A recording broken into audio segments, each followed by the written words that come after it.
رات کو بیدار ہو جائیں تو فوراً یہ دعا پڑھ لیں۔ اس کے بعد جو بھی مانگیں گے ملے گا، ہر دعا قبول ہوگی۔ بسم اللہ الرحمن الرحیم۔ السلام علیکم پیارے دوستو، یاد رکھیں اللہ تعالیٰ کو یہ بات بہت پسند ہے کہ اس سے مانگا جائے، ہر چیز کے لیے امید اسی سے لگائی جائے، بلکہ جو اللہ سے نہیں مانگتا اللہ تعالیٰ اس پر غضبناک ہوتا ہے۔ اسی لیے اپنے بندوں کو مانگنے کے لیے ترغیب بھی دلاتا ہے۔ فرمان باری تعالیٰ ہے، اور تمہارے رب نے کہہ دیا ہے کہ مجھے پکارو میں تمہاری دعائیں قبول کروں گا۔ سورہ غافر۔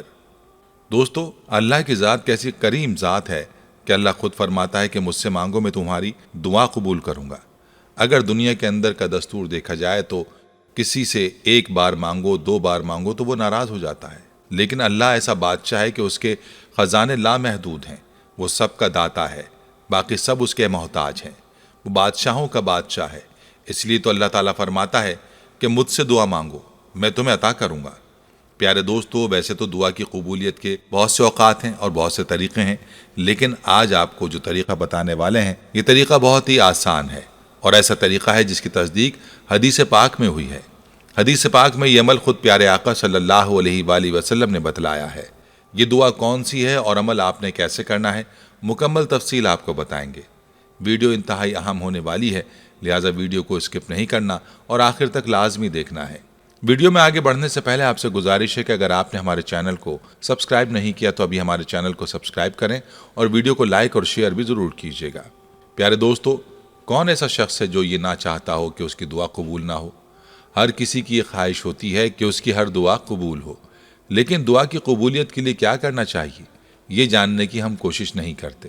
ہمیں چاہیے کہ دعا کی قبولیت کے اوقات معلوم کریں، دعا جن مقامات پر قبول ہوتی ہے ان مقامات کی تلاش کی جائے۔ ہم یہ چاہتے ہیں کہ ہماری دعائیں قبول ہوں، لیکن دعا بھی ہم ایسے طریقے سے مانگتے ہیں کہ اس کو دعا بھی نہیں کہا جا سکتا، کیونکہ جب کوئی مجبور ہوتا ہے، محتاج ہوتا ہے، تو پھر اس کے مانگنے میں عاجزی ہوتی ہے، انکساری ہوتی ہے، اس کا لہجہ مؤدبانہ اور فقیرانہ ہوتا ہے۔ لیکن ہم جس انداز میں دعا کرتے ہیں وہ ہمیں اچھی طرح سے معلوم ہے۔ ہمیں چاہیے کہ دعا کو ایسے طریقے سے مانگیں، فقیر بن کر دعا مانگیں، نہایت عاجزی کے ساتھ دعا مانگیں تاکہ ہماری دعا قبول ہو۔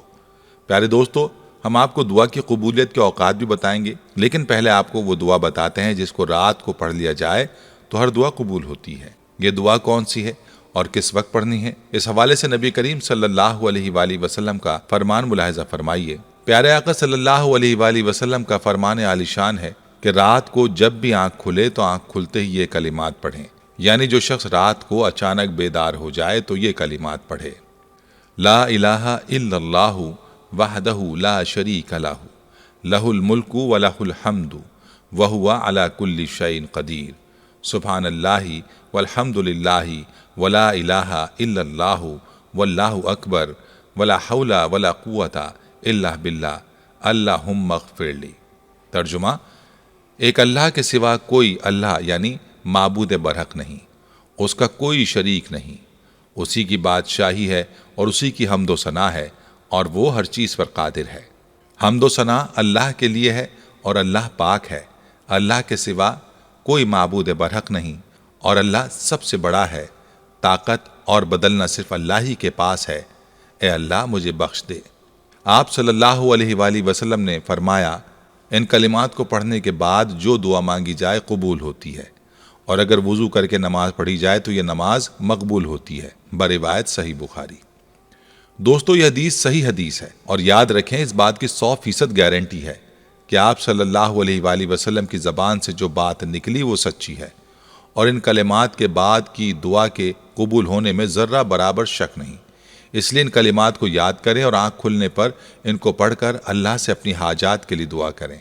انشاءاللہ جو بھی حاجت ہوگی ضرور پوری ہوگی، جو بھی دعا مانگیں گے وہ دعا قبول ہوگی۔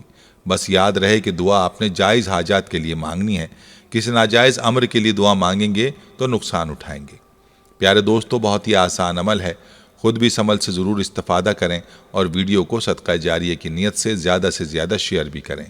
ہم آپ کو احادیث کی روشنی میں یہ بھی بتائیں گے کہ نبی کریم صلی اللہ علیہ وآلہ وسلم نیند سے بیدار ہوتے وقت کیا کلمات پڑھتے تھے، لیکن پہلے آپ کو دعا کی قبولیت کے چند خاص اوقات بتاتے ہیں۔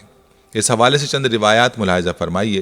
حضرت انس بن مالک رضی اللہ عنہ سے روایت ہے کہ رسول اللہ صلی اللہ علیہ وآلہ وسلم نے فرمایا، اذان اور اقامت کے درمیان کی جانے والی دعا رد نہیں کی جاتی۔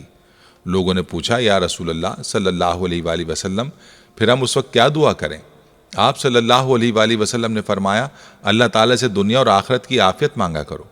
حضرت ابو ہریرہ رضی اللہ عنہ سے مروی ہے کہ نبی کریم صلی اللہ علیہ وآلہ وسلم نے فرمایا، انسان اپنے رب کے سب سے زیادہ قریب سجدے کی حالت میں ہوتا ہے، اس لیے سجدے میں دعا کثرت سے کیا کرو۔ حضرت سہل بن سعد رضی اللہ عنہ سے روایت ہے کہ رسول اللہ صلی اللہ علیہ وآلہ وسلم نے فرمایا، دو دعائیں رد نہیں کی جاتی، ایک اذان کے وقت، دوسرا بارش کے وقت۔ حضرت ابو ہریرہ رضی اللہ عنہ سے روایت ہے رسول اللہ صلی اللہ علیہ وآلہ وسلم نے فرمایا، جب امام آمین کہے تو تم بھی آمین کہو، کیونکہ جس کی آمین فرشتوں کی آمین کے موافق ہو جائے گی تو اس کے پچھلے تمام گناہ معاف کر دیے جائیں گے۔ جب امام غیر المغضوب علیہم ولا الضالین کہے تو تم آمین کہو، اللہ تمہاری دعا قبول کرے گا۔ حضرت ابو امامہ رضی اللہ عنہ سے روایت ہے کہ رسول اللہ صلی اللہ علیہ وآلہ وسلم سے پوچھا گیا، کون سی دعا زیادہ قبول ہوتی ہے؟ آپ صلی اللہ علیہ وآلہ وسلم نے فرمایا، رات کے آخری حصے میں اور فرض نمازوں کے بعد مانگی جانے والی دعا۔ دوستو یاد رہے کہ حدیث میں یہ بات ملتی ہے کہ انسان جتنا اللہ کے قریب سجدے کی حالت میں ہوتا ہے اتنا کسی حالت میں نہیں ہوتا، اسی لیے ہمیں چاہیے کہ جب بھی دعا کریں تو سجدے کی حالت میں مانگا کریں۔ نوافل نماز کے سجود میں بھی دعا مانگی جا سکتی ہیں۔ اسی طرح رات کے پچھلے پہر میں مانگی جانے والی دعاؤں کے بارے میں بھی یہی ارشاد ہے کہ ان اوقات میں جو دعائیں مانگی جاتی ہیں وہ قبولیت کے بہت زیادہ قریب ہوتی ہیں۔ اور روایات میں آتا ہے کہ رات کے آخری پہر میں اللہ تعالیٰ آسمان دنیا پر تشریف لاتا ہے اور اپنے بندوں کو مخاطب کر کے یہ فرماتا ہے کوئی مانگنے والا کہ میں اس کو عطا کروں؟ اب خود ہی اندازہ لگا لیں کہ اللہ تعالیٰ خود اپنے بندوں کو اس وقت میں مانگنے کا حکم دیتا ہے کہ مانگو میں تمہیں عطا کروں گا۔ اسی لیے چاہیے کہ اس وقت میں دعاؤں کا اہتمام کیا جائے، اپنی نیند کی قربانی کی جائے، اور اس وقت کی نماز کی بھی اللہ کے ہاں بڑی قیمت ہے، اس لیے جتنی بھی توفیق ہو نماز تہجد ادا کی جائے اور پھر اللہ سے مانگا جائے، انشاءاللہ دعا ضرور قبول ہوگی۔ دوستو یاد رہے کہ دعاؤں کی قبولیت کے لیے نمازوں کی پابندی شرط ہے، اس لیے کہ فرض نمازوں کی پابندی کی جائے، اور پھر احادیث میں یہ آتا ہے کہ فرض نمازوں کے بعد دعائیں قبول ہوتی ہیں، اس لیے نماز کی پابندی بھی کی جائے اور نماز کے بعد دعاؤں کا اہتمام بھی کیا جائے۔ پیارے دوستو آئیے اب آپ کو اس حوالے سے کچھ روایات بتاتے ہیں کہ حضور اقدس صلی اللہ علیہ وآلہ وسلم نیند سے بیدار ہوتے وقت مزید کیا کلمات پڑھتے تھے۔ سنن نسائی اور سنن ابن ماجہ کی روایت ہے کہ آپ صلی اللہ علیہ وآلہ وسلم رات کو نیند سے بیدار ہوتے وقت کافی دیر تک فرماتے، سبحان اللہ رب العالمین، پاک ہے اللہ جو جہانوں کا رب ہے۔ پھر فرماتے، سبحان ربی و بحمدہ، پاک ہے میرا رب اور اپنی حمد و ثنا کے ساتھ۔ نبی صلی اللہ علیہ وآلہ وسلم رات کو نیند سے بیدار ہوتے وقت یہ دعا پڑھتے تھے، لا الہ الا اللہ الواحد القہار رب السماوات والارض وما بینہم العزیز الغفار۔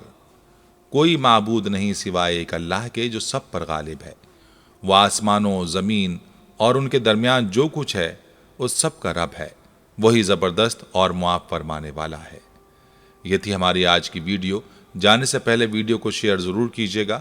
پیارے دوستو ہم یہ امید کرتے ہیں کہ آپ کو ہماری آج کی یہ ویڈیو ضرور پسند آئی ہوگی۔ اگر آپ کو ہماری آج کی یہ ویڈیو پسند آئی ہے تو آپ سے گزارش کرتے ہیں کہ آپ ہمارے چینل اسلامک ٹیچر کو ضرور سبسکرائب کر لیں اور ساتھ ہی لگے بیل کے بٹن کو بھی پریس کر لیں تاکہ آپ کے پاس ہماری آنے والی مزید معلوماتی ویڈیوز کا نوٹیفیکیشن بر وقت ملتا رہے۔ سبسکرائب کے ساتھ ساتھ ہماری ویڈیوز کو لائک بھی کریں اور اپنی قیمتی رائے کا اظہار کمنٹس میں ضرور کریں۔ کمنٹس میں آپ اپنے سوالات بھی ہم تک پہنچا سکتے ہیں۔ اللہ تعالیٰ آپ کو اپنے حفظ و امان میں رکھے، آمین۔